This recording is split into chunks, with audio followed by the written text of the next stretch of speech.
Hi guys! Hello and welcome back to my channel. So today, meron na naman akong another Hello Kitty video para sa inyo guys. At lahat ng items na ipapakita ko sa inyo ngayon, nabili ko siya sa World Market. Bago ko i-start yung whole video, gusto ko munang mag-hi kay Kyla Francine Tabula. Bago lang siyang YouTuber at gumagawa siya ng mga slime sa kanyang video. So guys, pakisupport yung channel niya.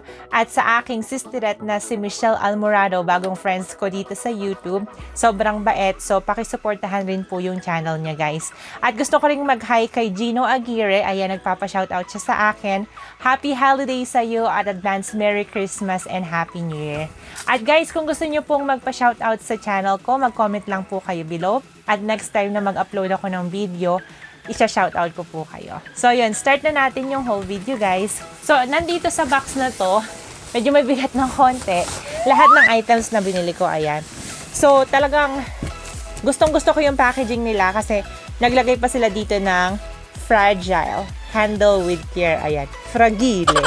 Charot. Yung parang talagang to make sure na walang mababasag din sa mga items na in-order ko. Kasi most of the items na to, medyo talagang babasagin siya. So, pagbukas natin, ay, ang hirap. Ayan, so ang dami niyang mga bubble wrap dito. Tapos, tanggalin ko lang yung bubble wrap. Ayan. Dito sa pinakataas, nandito yung mga... Ito yung parang pinaka-resibo ko at saka yung mga prices ng mga items na binili ko. So, ilalagay ko sa description below yung mga presyo ng mga items na nabili ko guys. Hindi ko na iisa-isa, hindi ko magkano sila kasi medyo marami-rami ito ng konti. So, start na natin dito. Isa siyang Mega Squishme. Ayan, sobrang cute niya. Bubuksan ko para mapakita ko sa inyo. Parang pinaka buong mukha ni Hello Kitty, isa lang siyang squishy, ayan. So, parang kapag stress kayo, pwede nyo siyang pipiin na ganyan. Stress reliever yung mga ganito. Sobrang cute. Tapos, babalik lang siya sa sarili niyang forma. Ang bango niya, ha? Amoy candy. Hindi siya yung amoy plastic. Wow. I like this one. Yung next item naman na nandito, eto siya. Parang merong mga maliit na zippy cup. Ayan. So, merong dalawa dito. Meron pala silang parang, ano nga ang tawag doon? Yung parang, nakalimutan ko yung, Omatsuri yata yung tawag doon. Yung parang, ang meaning yata nun is festival, ganun. So, yung parang, merong mga theme na Omatsuri yung tawag. So, eto, merong dalawa dito. Merong isang kulay red, at saka merong isang kulay blue. Eto, so ganito itsura niya. Maliit lang sila, parang mga, actually parang mga inuman ng mga toddlers. Pero ang cute nila, eto. Tapos etong mga straw nila, silicone guys. Eto. Yung next item naman na nandito, squishy. Squishy rin siya, pero para siyang hotdog. Ayan. Tapos parang donut pala, hotdog tuloy. Mukha, yung parang pinakahulma lang ng mukha ni Hello Kitty. Ayan. Tapos parang pwede mo siyang gawing keychain or keychain type siya. Tapos, meron din akong binili dito na isang coin purse. Maliit lang siya. Tapos eto, meron din siyang parang pa-keychain type, ganon, na pwede mong i-connect sa purse mo or kaya sa mga bag mo, ganyan, para hindi siya mawala. Kung natatandaan nyo, nabanggit ko sa inyo na nagko-collect ako diba ng mga penny press kapag nagta-travel ako sa iba't ibang state. So, ayan. So, nagkikip ako ng mga shiny penny tsaka mga quarters. So, eto talaga magagamit ko. Kailangan lang natin siyang parang i-press sa gitna para malagay natin yung coins. Pero eto, sobrang cute nga at Hello Kitty. So, mapapakinabangan ko talaga to ng husto guys. Ang next item naman po na nandito, ayan, so, isa siyang Hello Kitty Holiday Cookie Kit. Ito. So, parang meron yata siyang, ilan ba? Ilan yung cookies mo? Meron siyang 9 cookies. So, ganito yung itsura ng mga cookies niya. Tapos, meron siyang mga kasamang icing dito. Merong white, merong kulay black, merong kulay red, at saka dito parang merong pearl. Ayan, na para sa ilong to siguro. So, hindi ko muna siya bubuksan. Bubuksan ko na lang siya kapag i-decorate ko na siya. At kung gusto nyong makita guys, yung pag-decorate ko nitong mga Hello Kitty holiday cookies, just comment below. Syempre, ayan, ang dami-dami ko na talagang pangako sa inyo na ipapakita ko sa inyo kung paano ko i-decorate or paano ko gumagana, pero hanggang ngayon grabe hindi ko pa nagagawa. Pasensya na po kasi medyo busy ang lola nyo. Ang next naman na item na napili ko po, ito siya. Hello Kitty and Friends sticker book. Ayan, meron siyang over 200 reusable sticker. Reusable? Okay. So, kapag ginamit na, pwede pang gamitin ulit. Ganun. Ayan. So, ang gaganda ng mga kulay niya. Tsaka napaka-shiny type. Parang mga pang-holiday type siya. Nakikita niyo ba? Ayan. So, marami-rami yung nandito, ha? Grabe. Talagang worth it yung binayaran natin dito. Ayan. Ang dami niya. Ang dami niyang pages. Hindi natatapos. Unlimited. Infinity. Ganun. Tapos ito, meron din akong binili dito na isang Hello Kitty stockings. Ayan. So, yung parang pang Christmas stocking siya. Open natin. Ooh! Grabe ang haba at ang laki. Ayan, tignan niyo. So, back at saka yung front niya, or mali pala, back and front. Ito yung front and back. Meron siyang design, same design lang. Tapos kulay red at kulay green yung theme niya. Yan, sobrang cute. Tapos meron din ako binili dito na mga Hello Kitty Journal. Dalawa to, dalawang set. Merong isang kulay blue at saka merong isang kulay red. So, ito yung design nung dalawang journal, harap. Tapos, ito naman sa likod. Kapag binuksan natin, wala siyang design. Parang ganyan lang yung itsura niya. Tapos, same lang sila. So, wala silang mga kahit anong design ni Hello Kitty. Ayan. Tapos, ito namang next item na binili ko dito. Di ba? Nabanggit ko sa inyo, gusto kong magtipid sa darating na 2020. So, meron akong binili na isang Hello Kitty coin bank. Ito. Buksan natin. Uy, ang ganda ng ano niya ha. Napaka-decent size. Yung napaka-decent nung size niya. Ayan. O, di ba? Tapos ano ba yung hawak niya? May apple siyang hawak. Ayan. Pampaswerte sa 2020. Ayan. Ang cute niya rin. Tapos, meron din akong binili dito na eto, unahin ko na to. So, meron akong binili dito. Parang utensil set siya na merong case. Tapos, ito yata. Ano ba to? Parang bamboo type. Ganun ba to? Teka lang. Buksan natin. Yun. Ayun. Ayan. So, ganito yung design niya sa harapan. Tapos, pag binuksan natin, eto, so meron siyang isang chopstick na kasama. Walang kahit anong design ni Hello Kitty. Isang spoon, at saka isang fork. Ayan. Gagamitin ko to sa trabaho, guys. Nadaling ko lagi sa work. Tapos, eto, meron din akong binili dito na isang Hello Kitty Flush. So, parang meron din siya nung parang Omatsuri theme. Hindi ko na siya bubuksan completely, guys. Kasi nga, ayoko po siyang maalikabukan or magkadas. Wow, char! Ayan, so ganito yung itsura niya.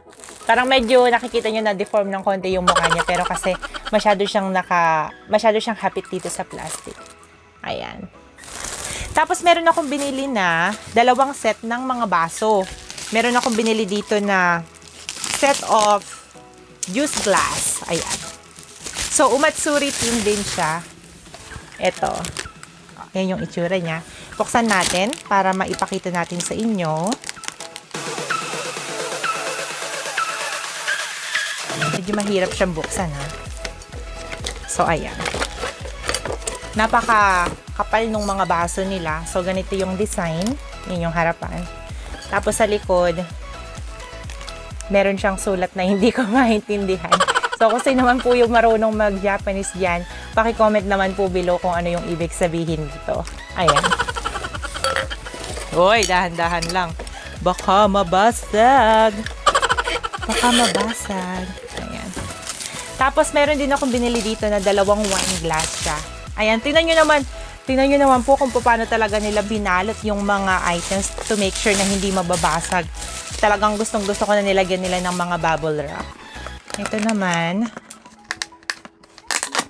Tingnan natin. So, ganito yung itsura ng wine glass. Ito yung wine glass na walang pinaka-handle, yung mga maliliit na wine glass lang siya. Ayan. Oh, ayan. Nandun siya sa Omatsuri collection din, pero parang simple design lang ni Hello Kitty ito. Wala siya yung parang katulad ng mga iba na pinakita ko sa inyo. Ayan. Sa likod walang design. Set aside ko lang to. Okay. Tapos, meron din akong nabili dito na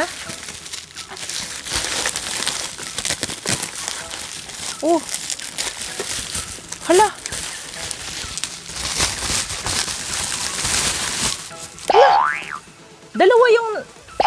Dalawa yung nabili kong juice glass. Okay. Hindi ko siguro napansin na baka dalawa yung nalagay ko doon nung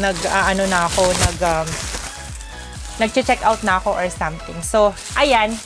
Dahil po dalawa yung juice glass natin, sa susunod na magpapag-giveaway ako kapag na-reach ko na yung 1,000 subscribers, i-include ko na lang po ito, guys. Tapos ito, meron din akong nabili dito na, nesting dolls, 3 set. Ganito yung itsura niya. So, meron siya ditong, ano ang pangalan? Di ba si Keropie yung palaka, tapos si Hello Kitty. Kasi ito, hindi ko alam kung sino to. Si Hello Kitty lang kasi talaga yung kilala ko, si My Melody, tsaka yun lang. Hindi ko kilala yung ibang friends ni Hello Kitty. So, ganito kasi yun eh. Sa nesting doll, diba? Yung pinakamaliit. Ito. So, itong pinakamaliit, ilalagay doon sa loob nitong second na malaki.